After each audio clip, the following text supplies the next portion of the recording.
Buenos días, jóvenes.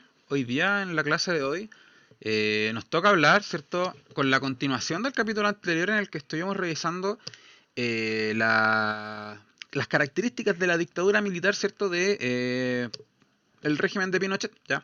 Hoy día vamos a profundizar en un tema que comenzamos a hablar la última parte de la clase, que tiene que ver un poco con la persecución política y las violaciones a los derechos humanos durante el régimen de Augusto Pinochet, ¿cierto?, entre 1973 y 1990. La característica principal de esta clase es que todo o la gran mayoría de la información que vamos a hablar se va a concentrar durante los primeros momentos de la dictadura. Ya estamos hablando de las primeras semanas, los primeros meses.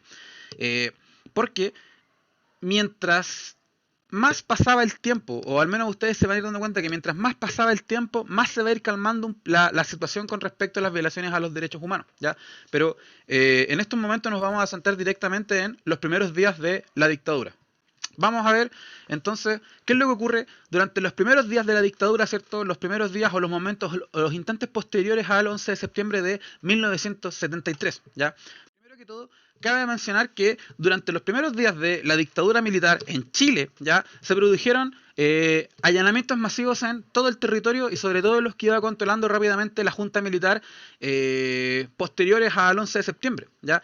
El régimen del general Pinochet, ¿cierto?, se encargó de perseguir a todo aquel seguidor, sobre todo del gobierno de Allende, ¿cierto?, comunista o un opositor de la nueva dictadura que ahora controla, ¿cierto?, el país en forma de un gobierno de facto. ¿Ya? En resumen, estos allanamientos masivos iban destinados directamente a identificar a algún enemigo, ¿cierto?, que ustedes conocen como el enemigo interno, y buscaba similar, ¿cierto?, al régimen nazi, trasladar, detener, o en realidad era detener, trasladar y concentrar a los enemigos en centros de detención con el fin de evitar cualquier tipo de sublevación y cualquier tipo de resistencia al régimen de Pinochet. ¿Ya? Vamos a ver un poco ahora en este caso sobre qué es lo que ocurre con los allanamientos masivos en Chile. ¿Ya? Los allanamientos masivos, o en realidad la pregunta que hay que hacerse de verdad es ¿a quién perseguía la dictadura militar, cierto, que se estableció en Chile? Sobre todo, jóvenes, a población civil. Ya no... O sea, perseguía a todo tipo de población, pero generalmente se concentró directamente en población civil, ya sobre todo simpatizantes del gobierno de Allende, tanto aquellos que trabajaron, funcionaron y o fueron parte de uno de los múltiples partidos que apoyó, ¿cierto?, al presidente de la Unidad Popular entre 1970 y 1973. Y sobre todo, que aquí no se menciona, ¿cierto?, a aquellos partidarios, ¿cierto?, de una izquierda revolucionaria que buscó instalar en algún momento en Chile algún régimen totalitario al estilo Unión Soviética o Cuba, ¿cierto?, en el territorio. Por ende, esta dictadura perseguía directamente a civiles, ¿ya? Y sobre todo, jóvenes, esta persecución o estos allanamientos masivos iban a... estos allanamientos masivos iban a ocurrir específicamente en instituciones y organismos del propio gobierno de Allende. Pueden ser organismos de gobiernos, instituciones, ministerios, edificios, radios, ¿cierto?, empresas, etcétera. Sobre todo aquellas que eran pro gobierno de Salvador Allende. ¿Ya? También se van a realizar allanamientos masivos en las universidades, tanto para estudiantes como para docentes y o funcionarios de las universidades. Y sobre todo el caso de las universidades es algo bien particular porque las universidades siempre fueron o siempre han sido lugares de pensamiento, donde fluye la idea, ¿cierto?, donde la reflexión es un pan de cada día, donde la gente va a estudiar más que a hacer otra cosa, ¿ya? Y sobre todo en las universidades el movimiento de izquierda, no el revolucionario, pero sí el pensamiento de izquierda prolifera por montones, sobre todo en la década entre los 60 y los 70, cuando se forma el movimiento de las universidades y sobre todo declaran el apoyo a la unidad popular. ¿Ya? Por ende, las universidades también van a ser fuertemente reprimidas y universidades como la Universidad de Chile, bueno, no tanto la Universidad Católica, pero sí la Universidad de Chile se van a ver como las más perjudicadas ya en estos allanamientos masivos en búsqueda de enemigos políticos durante el régimen de Pinochet. Y también estas persecuciones van a ocurrir en las poblaciones. ¿Ya? ¿Por qué las poblaciones? ¿Por qué preguntarán ustedes por qué la dictadura sigue sobre todo a los pobladores y a la gente con más bajos recursos? Bueno, la respuesta es obvia. Bueno, no es tan obvia en realidad, pero durante la década de los 60 y sobre todo, ¿cierto?, durante el gobierno de la Unidad Popular, en las poblaciones los gobiernos de izquierda encontraron mucho apoyo y sobre todo mucha respaldo de la ciudadanía, ¿ya? Para establecer sus políticas públicas. De hecho, grandes poblaciones, ¿cierto?, de la capital se alienaron fuertemente con el gobierno de la Unidad Popular y en ella se albergaban, ¿cierto? O moraban muchos simpatizantes del gobierno de Allende, incluso dirigentes sindicales y o dirigentes comunales pro gobierno de Allende, ¿ya? Y cuando la dictadura realiza dichos allanamientos masivos, lo que busca es detener a estos líderes, ¿ya? Que son pro gobierno de Allende, y aislarlos de la comunidad. ¿Con qué fin? Con el fin de evitar, ¿cierto?, la resistencia a un tipo de organización vecinal o, en el fondo, aplacar cualquier tipo de sentimiento, ¿cierto?, que pueda poner en peligro la estabilidad del régimen militar de Pinochet. Ya esto es una cuestión que ocurrió muy fuertemente y fue un proceso muy violento, sobre todo en las poblaciones. Las poblaciones no vive gente, ¿cierto? O en este tiempo no vivía gente acomodada ni gente con una calidad de vida mediamente decente, sino que era gente pobre la que vivía en las poblaciones, ¿cierto? Y ellos se llevaron la peor parte de la represión, sobre todo de la dictadura, cuando entraban los carabineros, ¿cierto? Y el ejército de Chile a detener a los dirigentes vecinales o sindicales. Eran fuertemente reprimidos, incluso, ¿cierto?, generando varios muertos en estos allanamientos. Fueron los primeros ejecutados políticos, ¿cierto?, de la dictadura, nacen a partir de la violencia con la que se realizaban dichos allanamientos masivos. Y por último, al más puro estilo, ¿cierto?, de las Waffen SS, se publica una lista negra a nivel nacional de todo opositor del régimen, ¿ya? Y sobre todo esta lista negra contenía nombres de enemigos potenciales del régimen de Pinochet, ¿cierto? Como pueden ser la cúpula del movimiento de izquierda revolucionaria, entre ellos Miguel Enrique, simpatizantes perdidos, ¿cierto? O desaparecidos en acción del gobierno de Allende, y etcétera, etcétera, etcétera. Se hace o se declara abiertamente, ¿cierto?, a los enemigos públicos del régimen de Pinochet. Y cuando digo régimen no estoy tratando de suavizar la palabra, sino que estoy refiriéndome directamente a lo que era un régimen de facto, ¿cierto?, que se instala en Chile posterior a el golpe de Estado. Por ende, jóvenes, la dictadura va a perseguir a todo, en general, opositor político y, sobre todo, población civil. ¿Por qué? La población que no era civil, sobre todo funcionarios de gobierno y funcionarios de las Fuerzas Armadas, fueron rápidamente detenidos, reprimidos y o exterminados durante los primeros días de la dictadura, ¿ya? En no más de una semana, la dictadura debe haber eliminado, ¿cierto?, a varios, ¿ya?, funcionarios de gobierno y o simpatizantes del gobierno de Allende en las Fuerzas Armadas. Ahora, si ustedes se están preguntando qué ocurre con estas personas que eran detenidas o eran encontradas ya en estos allanamientos masivos, estas personas ya pasaron a los denominados centros de detención, ¿ya? Estos enemigos del régimen eran detenidos y eran trasladados a centros de detención especiales para el contexto de la situación que estaba ocurriendo en el país, ¿cierto? Este contexto de dictadura. Recintos como recintos legales, ¿cierto?, entre comillas legales, que la gente conocía que habían enemigos políticos, van a ser sobre todo recintos de las Fuerzas Armadas y van a cumplir el rol de una manera improvisada, por decirlo de alguna manera. ¿Por qué? Porque no eran lugares aptos para detener gente, pero van a funcionar de la misma manera similar a un centro de concentración o un campo de concentración nazi, ¿ya? Por ejemplo, como los regimientos en la mayoría de las capitales regionales, ¿cierto?, las comisarías de carabineros que van a funcionar como centros de detención de enemigos políticos y algunos centros penales en gran parte de Chile, ¿ya? Sobre todo en las regiones del norte de Chile se van a utilizar centros penales para detener enemigos políticos. Y por último, en Santiago y sobre todo en las capitales más, o sea, en las ciudades más populosas del país, ¿cierto?, recintos deportivos masivos, entre ellos uno de los más famosos, ¿cierto?, de Chile va a ser el Estadio Nacional y también el Estadio Chile, que hoy día se llama, ¿cierto?, como vimos en la clase anterior, Víctor Jara, ¿ya? Estos lugares van a funcionar como un centro o un campo de concentración de enemigos políticos que muchos de ellos, dependiendo del nivel de peligrosidad que representen para el régimen, van a pasar a los centros clandestinos de detención. Antes de pasar a los centros de clandestinos de detención, quiero decir que muchas de estas detenciones jóvenes se cometían de manera ilegal. La gente era detenida en sus casas, camino a su trabajo, eran bajadas de los buses, eran bajadas de sus vehículos, ¿cierto? Eran interceptados en la calle, yendo a comprar pan, a comprar cigarros, etcétera. Y agentes del Estado, en este caso funcionarios de la Fuerza Aérea, de la Armada, del Ejército, de Carabineros, de la Policía de Investigaciones, de Gendarmería,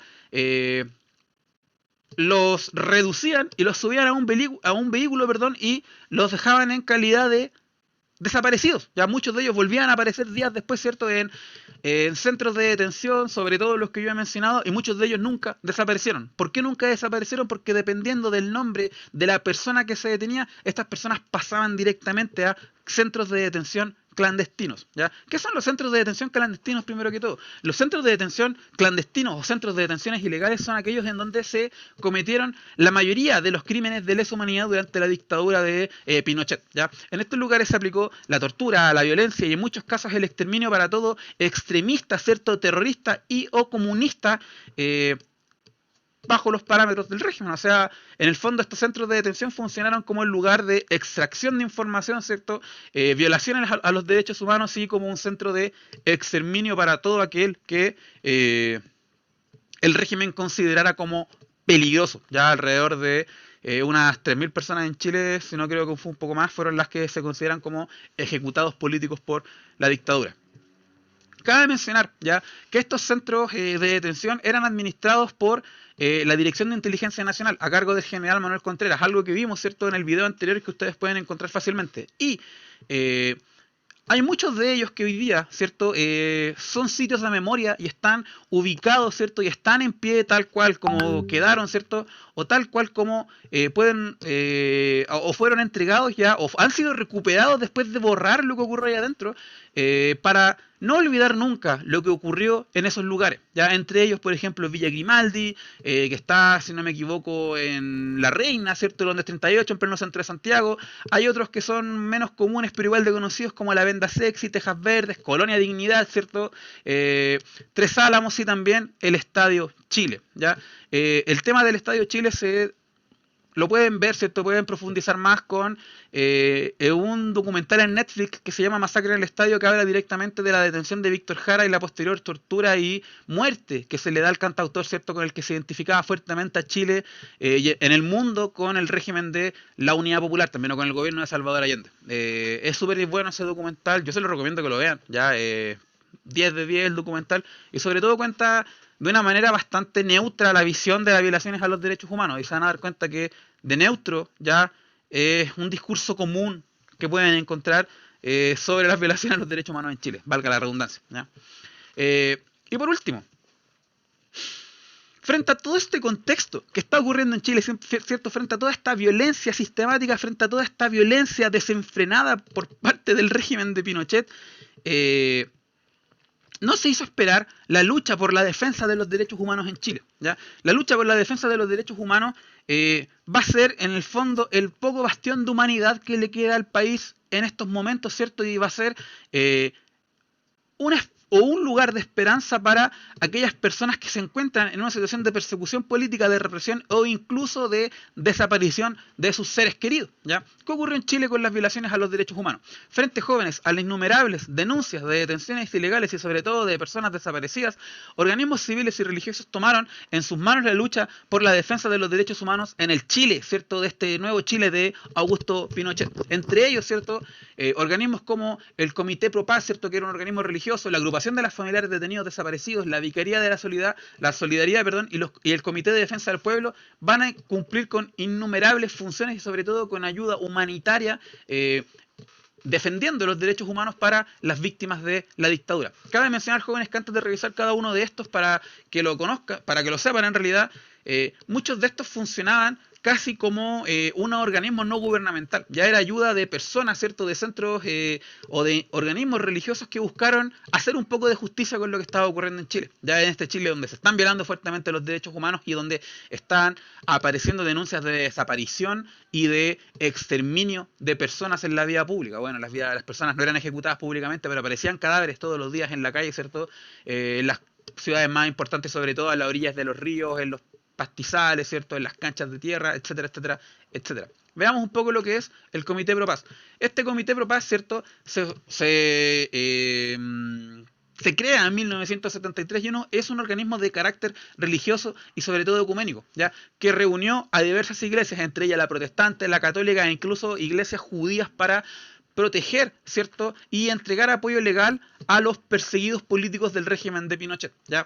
Claramente, al ser el primer organismo creado días después de el golpe militar, ¿cierto? Recibió muchas presiones por parte de la dictadura militar. Claramente no va a recibir amedrentamientos o escaramuzas de carácter violento, pero sí presiones, ¿cierto? Por parte de la junta militar para que cierren, los van a difamar públicamente, e incluso el día en que el Comité Pro Paz es cerrado, se festinó mucho en la prensa, sobre todo en el diario claramente La Segunda, que festina, y en este tiempo festinó mucho con cualquier golpe, ¿cierto?, que le pudiesen haber dado a los enemigos o los opositores del régimen del general Pinochet, ¿ya?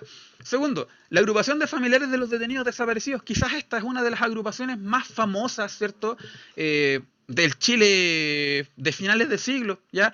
Y fue creada bajo la idea de encontrar a los familiares detenidos y desaparecidos que fueron denunciados por sus familias vivas, ¿ya? O sea, es un comité que nace más allá que por un acto de humanidad, nace por la desesperación de aquellas personas que se dieron cuenta que sus familiares salieron de la casa y no volvieron nunca más, ¿ya? Y se crea en 1975, cuando ya los rumores de gente desaparecida era bastante fuerte, cuando ya la gente se dio cuenta de que estas personas no iban a volver más, ¿ya? Comienzan a reunirse entre personas comunes, ¿ya? Y lo que buscan es en realidad saber si alguien ha visto a su familiar y conocer el familiar, perdón, el paradero de su familiar desaparecido, ¿ya? O sea, es una organización 100% humanitaria, ya no tiene otro sentido que saber dónde están, ya, aquellas personas que, por ejemplo, salieron un día a trabajar en la mañana y no volvieron nunca más a sus casas. Ustedes saben por qué no volvieron, fueron o desaparecidas, ¿cierto?, o ejecutadas por el régimen de el general Pinochet, ¿ya? Tercero, la Vicaría de la Solidaridad. Esta también es una de las instituciones religiosas más famosas, ¿cierto?, que recuerda el Chile, ¿cierto?, en la lucha de los derechos humanos. La Vicaría de la Solidaridad es la continuación ya del Comité Pro Paz que cerró en 1975. Perdón, en el 75, sí. El cardenal Raúl Silva Enríquez le solicitó al Papa Pablo VI, ¿cierto?, la creación de este organismo debido a, jóvenes, el escenario en el que se encontraba Chile con respecto a la situación de vulneración de los derechos humanos, ¿ya? Se crea en 1976 y como continuación, como ya he dicho muchas veces, del Comité Pro Paz, ¿ya? La Vicaría de la Solidaridad se encarga de prestar asistencia de distinto tipo, tanto de auxilio como de asesoría legal, sobre todo como apoyo moral, apoyo psicológico, etcétera, a las víctimas del régimen de Pinochet, sobre todo a las víctimas que fueron detenidas, fueron golpeadas y fueron abusadas, ¿cierto?, por parte de los agentes del Estado, como también a aquellos familiares que denunciaron la desaparición de sus seres queridos y que nunca más volvieron a ver. La Vicaría de la Solidaridad no distinguía entre víctimas de la dictadura, solamente contaba a cualquier persona que necesitara su ayuda como tal, ¿ya? Debe ser una de las pocas iglesias, ¿cierto?, de América Latina que se cuadró con las víctimas y no con el régimen que estaba dictando de turno, sobre todo como la Argentina, que la Iglesia Católica Argentina apoyó, ¿cierto?, el régimen de Videla, pero ese es otro caso del que no vamos a hablar en esta clase. Y por último, ¿ya?, el Comité de Defensa del Pueblo, más conocido como el CODEPU. Este organismo va a ser creado por asistentes sociales, ¿cierto?, y abogados. Aquí dice asistentes sociales, pero me equivoqué, ¿ya? En 1980, jóvenes con el fin directamente de asistir a las diferentes víctimas y a los propios familiares de los detenidos desaparecidos por la dictadura militar, ¿ya? Ellos fueron los primeros en denunciar, ¿cierto?, las torturas en Chile y sobre todo tratar de difundir la información, ¿cierto?, esta sospecha de que en Chile se tortura. ¿Por qué digo sospecha, jóvenes? Porque en Chile no se supo, ¿ya?, de las violaciones a los derechos humanos hasta después de que se fue el tirano, hasta después de que abandona Pinochet, ¿cierto?, entrega el poder a los civiles. No se supo que en Chile se torturaba cuando, aparte por las presiones de los familiares de la Iglesia Católica y de algunos sectores políticos, se llamó a una investigación de las múltiples denuncias de violaciones a los derechos humanos en Chile, ¿ya? Al día de hoy, este tema, jóvenes, representa, yo creo, que uno de los traumas más importantes de la historia, ¿cierto?, chilena, junto ya con estas organizaciones internas que ustedes pueden ver que vimos recién, ¿cierto? Diversos organismos internacionales y, ¿cierto?, y países de todo el mundo condenaron los crímenes perpetrados por la dictadura de Pinochet, ¿ya? La ONU, por ejemplo, creó una comisión para analizar el tema, ¿cierto?, de las diversas denuncias de violaciones a los derechos humanos, y países, sobre todo como Suecia, Venezuela y México, apoyaron a un sinfín de exiliados que escapaban de la represión política ejercida por el régimen del general Pinochet, ¿ya? Muchas de estas personas se ganaron, como se dice en la jerga, la beca General Pinochet, ya que era sencillamente irse del país y no volver más, ¿cierto?, en su condición de exiliado, ¿ya? A lo que estaba diciendo anteriormente, uno de los peores traumas de la historia de Chile, jóvenes, son las detenciones, perdón, son las violaciones a los derechos humanos cometidas por el régimen de Pinochet. Mucho de esto es tema vigente de investigación, es tema de discusión e incluso hay personas al día de hoy que se atreven a decir que estas cosas no ocurrieron en Chile, que son mentiras. A aquellos generales acusados y condenados de violar los derechos humanos, entre ellos, por ejemplo, Miguel Krasnov, se les tilda de héroes y se trata de lavar su imagen sencillamente por intereses políticos. Hay otros criminales de lesa humanidad que están libres, ya entre ellos, por ejemplo, si no me equivoco, el coronel Lavé, bueno, Cristian Lavé, ¿cierto?, que fue exalcalde de la comuna de Providencia. Hoy día, ¿cierto?, está siendo procesado por múltiples denuncias de violación a los derechos humanos, pero hay que también hablar de algo que no se considera como tal en el Chile, que es la impunidad, ya, con la que han vivido estos criminales de lesa humanidad en Chile. Ya muchos de estos violadores, ¿cierto?, o estos criminales de lesa humanidad siguen libres o en cárceles de primera categoría, ¿cierto?, como en Punta Peco, etcétera. La pregunta, yo creo que debemos hacernos a modo de reflexión, ¿cierto?, que no puede faltar nunca en la historia es: ¿qué clase de país seríamos si permitimos que estas cosas vuelvan a ocurrir y aquellos que cometen estas violaciones a los derechos humanos siguen estando libres, ¿cierto?, o siguen viviendo una vida condenada con la mayor cantidad de lujos posible? ¿Qué señal le estamos dando a esas familias que perdieron a sus seres queridos, a sus padres, a sus hermanos, a sus hijos, a sus hijas embarazadas y que nunca volvieron a la casa? ¿Ya? Y con eso quiero cerrar la clase. Quiero que se vayan, ¿cierto?, después de ver este video, con una pequeña reflexión y ojalá que les vaya bacán en la PDT. Ya voy a tratar de seguir subiendo más videos a lo largo de la semana mientras tenga tiempo para preparar estos PPTs antes de la PDT. Recuerden compartir y darle like a mis videos, jóvenes. Nos vemos la próxima clase. Adiós. Chaito.